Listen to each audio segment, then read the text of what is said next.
dans son autobiographie intitulée Nostalgie, à paraître le 28 septembre prochain, Patrick Sébastien fait de multiples confidences.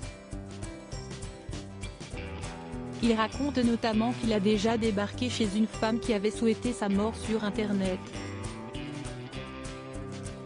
Le 28 septembre prochain, Patrick Sébastien sortira une nouvelle autobiographie intitulée Nostalgie. À cette occasion, l'ancien présentateur du plus grand cabaret du monde a donné une interview à France Dimanche. Il s'est alors exprimé sur sa séparation avec Nathalie, survenue en janvier 2022. Nous sommes un modèle de séparation. On s'entend super bien, mais chacun a sa vie privée, s'est-il félicité. D'ailleurs, malgré leur rupture, il ne souhaite pas divorcer pour ne pas s'embarrasser de démarches administratives. Je ne tiens pas à divorcer, partir dans les paperasses et tout, je n'ai pas envie. Elle a sa maison, j'ai la mienne. Elle a ses amis, j'ai les miens. On se respecte, on ne se dispute jamais. On s'entraide, on se donne des coups de main, a déclaré celui qui a récemment eu un cancer du rein.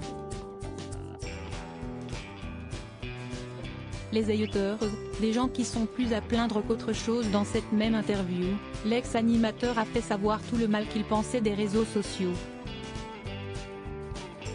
Tous ces réseaux sociaux, tout ce numérique qui n'a fait que nous isoler plutôt que nous rapprocher. Comment tolérer qu'un gamin se suicide parce qu'il est harcelé sur la toile? S'est-il interrogé. Un sujet qu'il aborde également dans son autobiographie Nostalgie.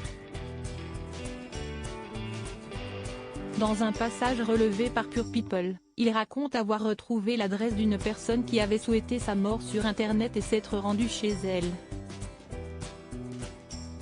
Il se trouve qu'elle était handicapée et que déverser sa haine lui permettait de ne pas sombrer. Elle se défoulait comme ça, révèle-t-il. L'occasion, pour l'interprète des Sardines, d'en tirer une leçon. Finalement, ce sont des gens qui sont plus à plaindre qu'autre chose. Ils n'ont pas réussi leur vie alors ils pourrissent celle des autres. J'ai toujours prôné la bienveillance, en répétant jusqu'à la caricature si est-il que de l'amour. Mais si est-il complètement stupide de se moquer de ça? Qu'est-ce qu'il y a d'autre au fond? Un épisode qui lui aura au moins permis d'alimenter ses réflexions.